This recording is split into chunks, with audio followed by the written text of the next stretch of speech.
You know, like smuggling beaties in because they pay money for them, and you know, women on such a small wage.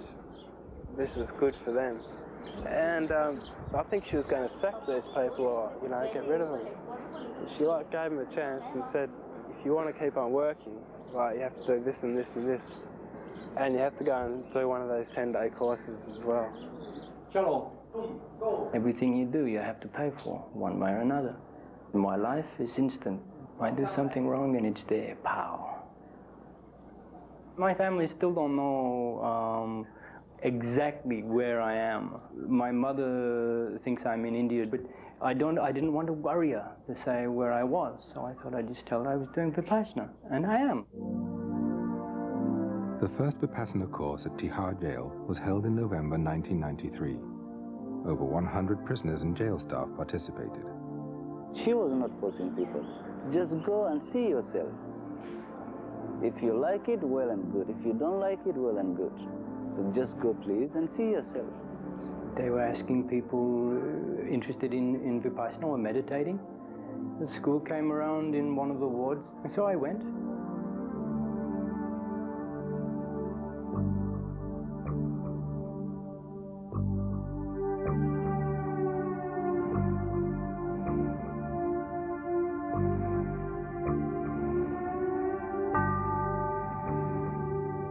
At first, all one is asked to do is to focus on one's own natural breath, to feel it coming in and out of the nostrils, and to maintain this awareness for as long as possible. Sounds simple, but it's not.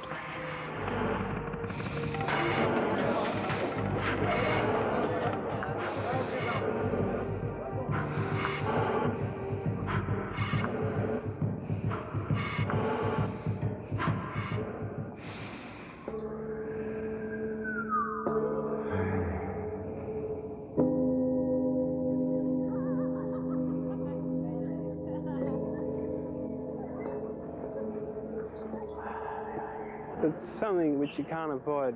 You know, you can concentrate for so long, and after a while you don't realise it, but your mind wanders. And it's after a while you say, hey, you know, you're supposed to be back here, you know, concentrating, and so you come back to it. Then you find yourself, you're off wandering again, you're thinking about something which you're doing back home, and then hang on, you're supposed to be back on the meditation. When one sits down to be still, an endless stream of thoughts wells up in the mind. Memories, hopes, fears start flooding in.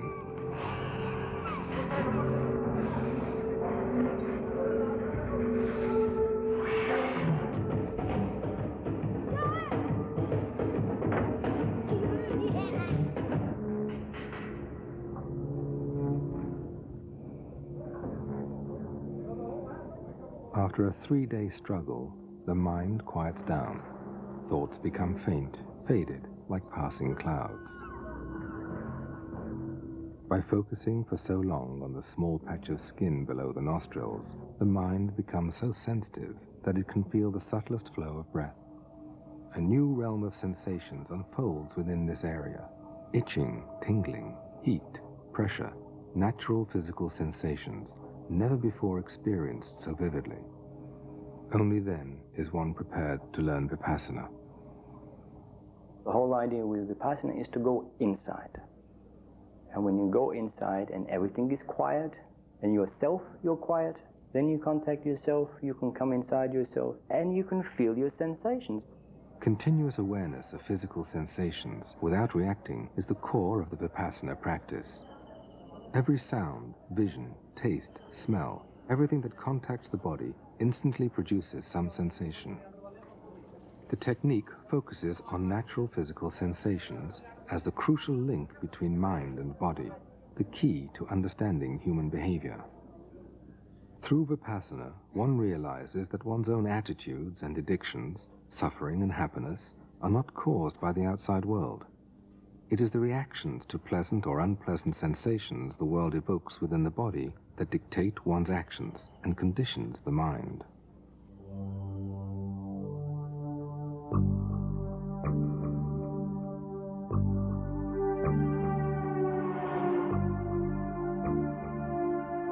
On the 4th day of the course, vipassana is taught. Students learn how to observe objectively all the sensations in their bodies, whatever they may be, without reacting to them. They watch emotions come and go.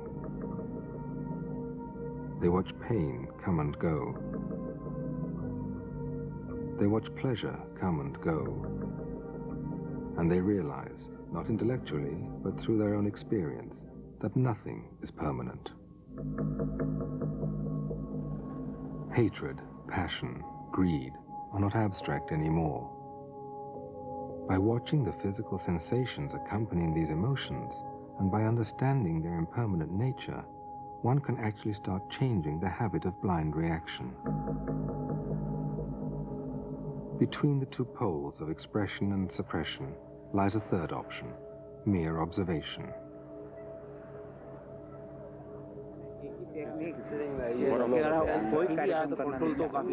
After the first course, I was like so overwhelmed with everything. I see things as the way it is, the reality. You do get a lot of answers out of it. It's you who can make yourself into the right path, and it's you who can lead to a misery. There's a happiness in there, you know?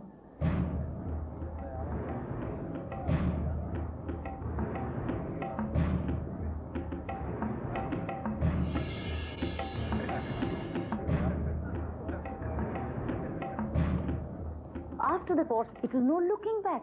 Even for us, it was saying, hey, thank God we found a remedy. We found an alternative. We found a way to take them to. Then there was no looking back. The first Vipassana course in Tihar jail was followed by 5 more, and Kiran Bedi was once again thinking ahead. We became greedier. We were impatient. Why only 50, 60 when I have 10,000 people with me? So why can't we reach at least a large percentage of a massive course rather than going into small trickles to have a massive impact? They said, would you be able to arrange a course of over 1,000? I said, yes, immediately. Are you sure? I said, yes. It was one of the most ambitious projects in the history of Indian prisons.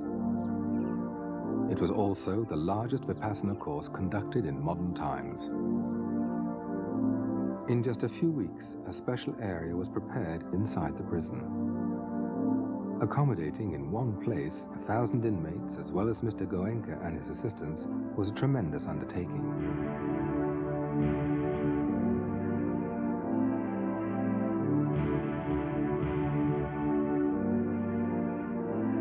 Nobody could believe that 1,000 prisoners could be put together and kept at a place, because it's a grave security risk. ये मेरे से विपස්සना पूछ रहे थे, मैंने कहा मैं कौन हूँ बताने को। विपස්සना विद्या जो कि आप यहाँ शुरू कर रहे हैं एक एक्सपेरिमेंट, इससे आपको क्या लगता है कि यहाँ क्या बदलाव आ सकेगा? ये एक्सपेरिमेंट नहीं कर रहे हैं, एक्सपेरिमेंट तो हो चुके, यहाँ भी अच्छे उसके परिणाम आए हैं। परिणाम आते हैं तो लोग बैठेंगे नहीं, क्यों बैठेंगे? 10 दिन तक किसी को कहना तो मौन रहो, बिल्कुल नहीं बोलना, घबरा जाएंगे नहीं बेचारे। उनको कुछ मिलेगा तो बैठे, और मिलता है, खूब मिलता है। खूब तपना है, तपोगे ना? हाँ, बहुत सुख से होता है। He pretends to be no saint. He is like a simple, humble teacher. He's not expecting anything in return. The way he's done it for prisoners for 10 days, he's lived in the prison for 11 days. He and his wife together. And it was no comfortable stay.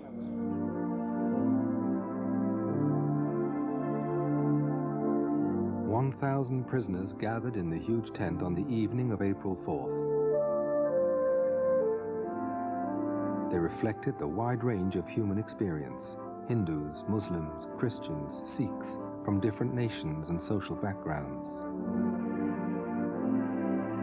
It's essential that you will keep silent, noble silence. It doesn't mean that your mouth will be locked. Talk to your teacher, your guide. There is no restriction about it. In the early hours of the next day, a fierce rainstorm, extremely unusual for that dry season, suddenly descended.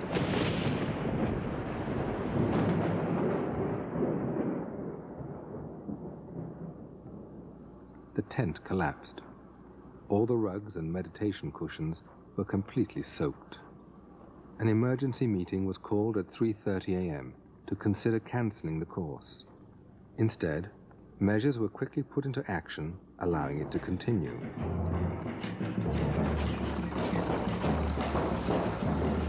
When the weather cleared, a massive salvage operation was launched. Meanwhile, the course continued as prisoners meditated in their barracks.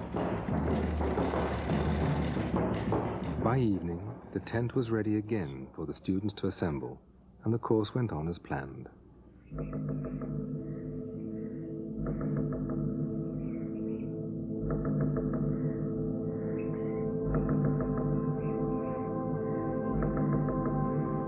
Nine days later, it was apparent that something unique had been accomplished.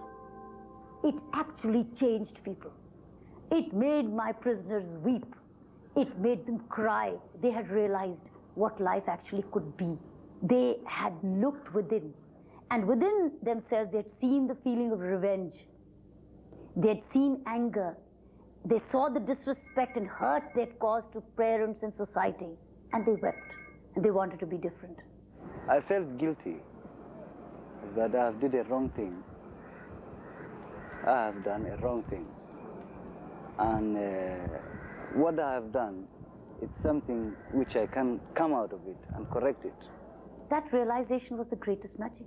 That's exactly what I was looking for. How do I realize them, make them realize they've actually hurt society? They're just all the time saying, we're innocent, we're innocent. We never hurt society, society hurt us. How do I convince them that you did hurt society at some stage of your life? Therefore, law of nature has had its course, you're getting it today. So they learned it in Vipassana. I didn't have to say anything. They went up on the mic and said, we hurt society, but we seek forgiveness. That was the greatest magic. When the course ended, 1,200 participants and international guests witnessed the inauguration of the first Vipassana center to be established in a prison. Within 3 weeks, it began to offer Vipassana courses twice a month.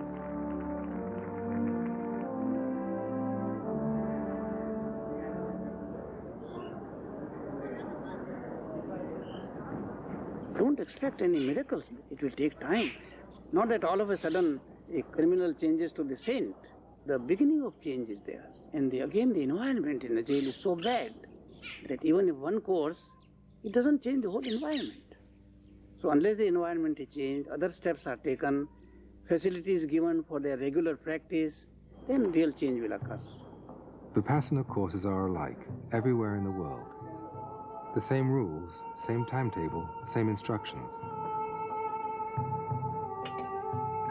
The workers who serve the students during a course are volunteers who have already taken a course themselves.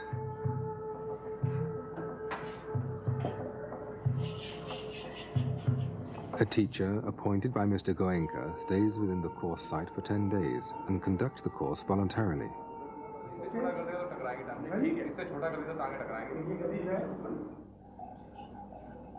Nothing is by accident, you know.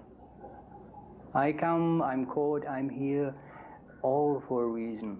I don't have to be caught going to Canada. I could have gone to Canada and then gone back and my life this. It's all for a reason.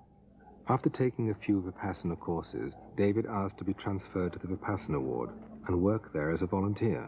When I first came, I thought, why is Vipassana here? Of course, when I say that, it answers itself, because this is where it's needed most.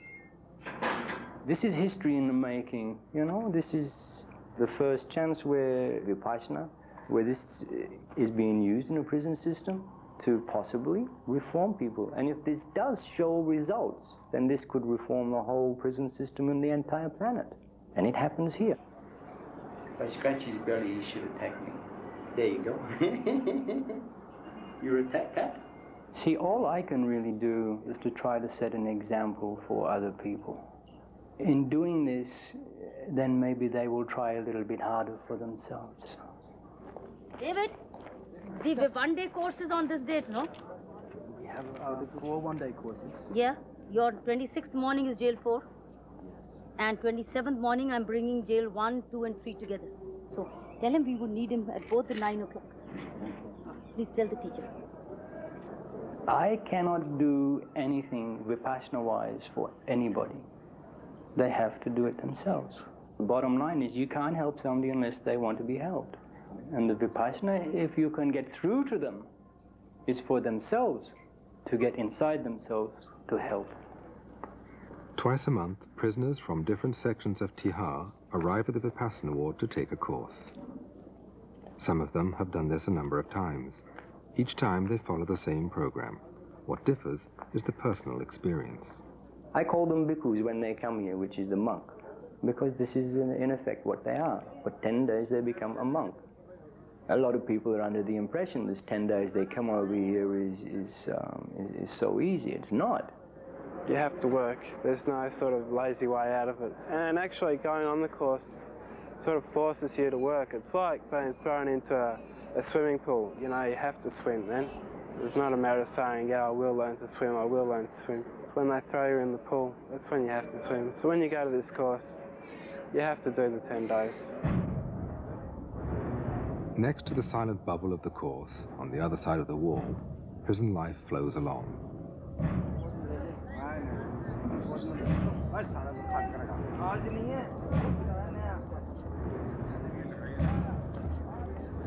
In Tihar jail, prisoners can have yoga lessons, counseling sessions, and other educational programs.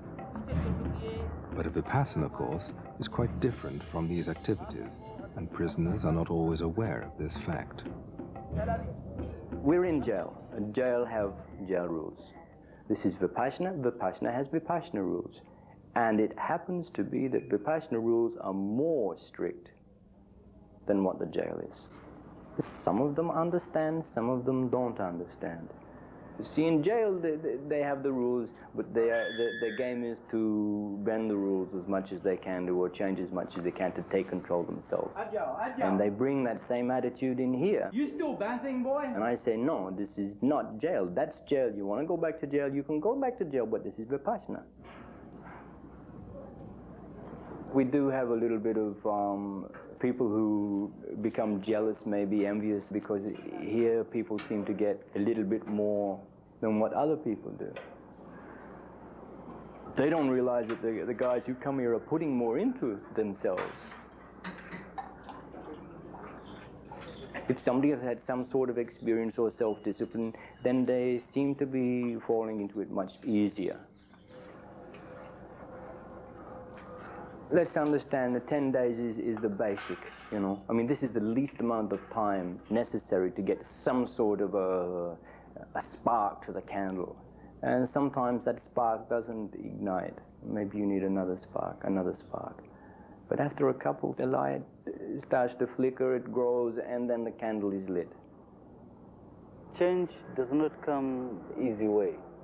Change takes a time. And as I told you earlier, that this revenge, which I had, and anger, quick temper, is still subsiding. I'm not telling you exactly it went off completely one time, bam, I did a Vipassana, I sit down and it just went out like that. It's still subsiding, subsiding.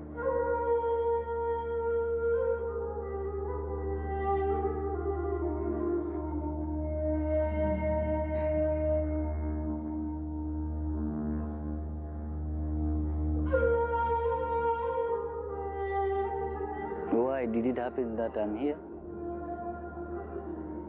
What happened to me, it's what I've done to myself. And that's why I'm here.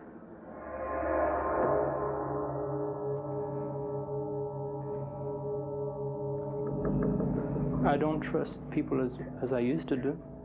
Sometimes I meet them and they treat me not good. And I think if I have a vote, I would just pull the pin and let the whole thing explode. That's it, and start all over again. Vipassana keeps trying to bring me back away from this distrustful people.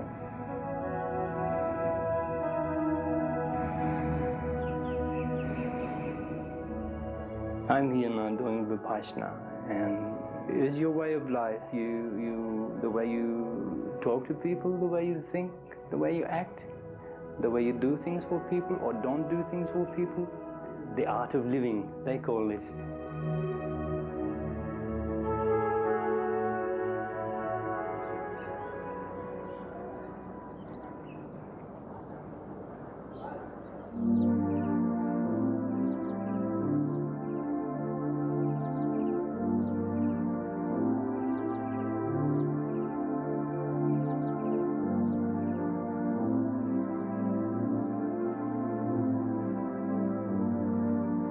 On the morning of the 10th day, silence ends.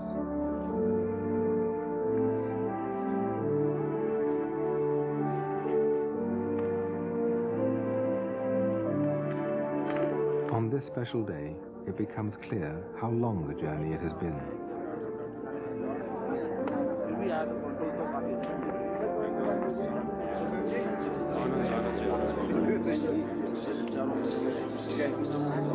Students make the transition back to a more extroverted way of life. For the first time in 10 days, they can actually talk and share experiences. परंतु जब दूसरा दिन हुआ तो इच्छा हुई भाग जाऊं यहाँ से, तो कुछ रास्ता निकला भागने का। फिर मैंने सोचा अगर फंस गए तो क्या करना, इसको देख लो ये क्या चीज है आखिर, जिससे इंसान खुद ब खुद अपना दिल और मन को टटोल कर ये देख सकता है कि मैं किस रास्ते पे जा रहा हूँ. It was a great opportunity for me being here. Before I used to regret. Now I'm not regretting it. There is no any regret within me. That yes, it happened and I did this mistake. So right now I look in future ahead. Actually, I come from a very orthodox Muslim family, and my parents, when they used to pray, and I used to always, I was a very curious child. That you are praying and this person whom you are begging always, where is he? Is he upstairs? Nobody see him, and why can't he listen to prayers? Why is he prejudiced? I was looking for something which